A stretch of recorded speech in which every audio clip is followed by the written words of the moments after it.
So how are then directory-based protocols built? Well, first of all, let's have a look at how the directory is organized.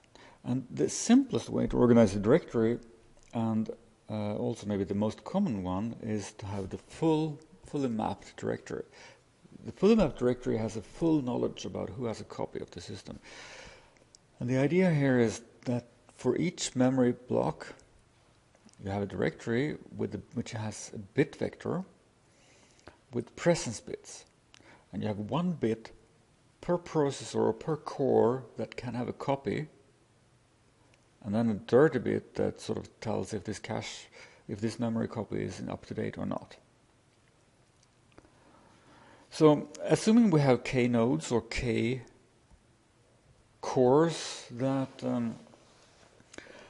where you have which is served by this directory-based cache protocol. By the way, if we have a multi-core processor, I have the cores, the cache, local cache is here, some kind of interconnect, which is often a crossbar, and then you have the last level cache.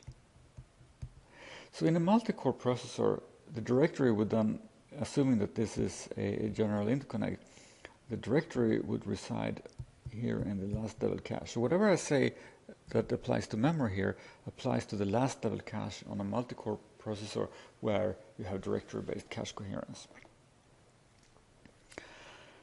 Okay, so we have k nodes, which means that each node or each core is the home of 1 over k of the memory or the last level cache in a multi-core processor. Directory entry per cache line is in the home memory. So based on the address of the memory location, you can find out which memory node to go to, and there you find the directory. And then you have k presence bits. So you have k, one for each node, and then a dirty bit.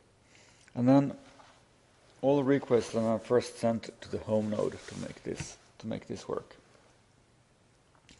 So whenever the home node gets a request for invalidation, for instance, it will scan the presence bits, find the bits that denote that there is a copy of the cache line, and then send individual invalidation requests to those nodes. How many invalidation requests do you need to send out then? Well, studies have been done on some scientific and engineering applications, showing that it's remarkably few. So these two graphs show how many invalidations that needs to be sent out when you have a store that goes to a cache line which is in the shared state. So this is a program called the Barnes Hut, which is a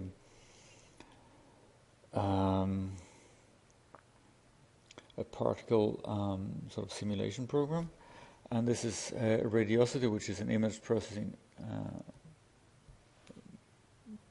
or image rendering program. On the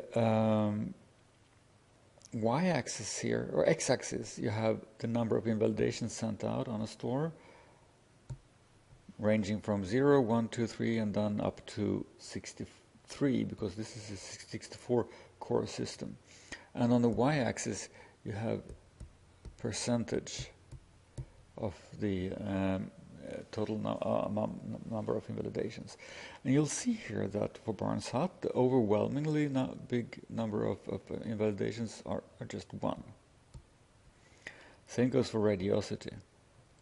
Radiosity actually have quite a few 0 invalidations, and then 2, but then the rest are very, very small. For Barnes Hut, it tapers off a little bit longer. You still have significant number of 2, 3, 4 invalidations, but by far 1 invalidation per store is the most. And considering if you have a data erase-free program, and we'll look more on data erase-freeness soon, but if you have a data erase-free program, then you have a lock that sort of protects the update, and then you unlock it. And between the lock and the unlock, only one thread can do the store. So it's very common that you have a read, and then you work on it, and then you maybe modify it, and then you write it back. And then some other thread takes over, and that's called migratory data, that kind of usage pattern. And you can exploit that to improve on cache coherence protocols also. And there's a famous article by Stenström and Brorson in ISCA of 1993. This is a international symposium on computer architecture, and here they showed, or I should say, how you could exploit this kind of migratory data behavior in a cache coherence protocol. Another way, so full mapped directories have substantial memory overhead if you have to do a directory for each memory block. Most directory protocols work on multi-core processors, and there the amount of memory is limited, so the overhead is also limited. But if you really want to limit the overhead, there are alternatives. There was a protocol, that directory-based protocol called Scalable Coherence Interface, or SCI for short, that was proposed, which is based on that the directory is just a pointer to the first cache that has a copy, and then each cache have pointers that goes to all the other copies in a linked list. So whenever you have a store you want to invalidate, you just follow this linked list and then invalidates all the nodes in between. On a read, you just put yourself on the head of the list. On a write, you have the propagated chain to invalidate. If you do a replacement, you just remove yourself from the list and then make sure that the new links points the way that they should. So this is a linked list in hardware. Pretty neat.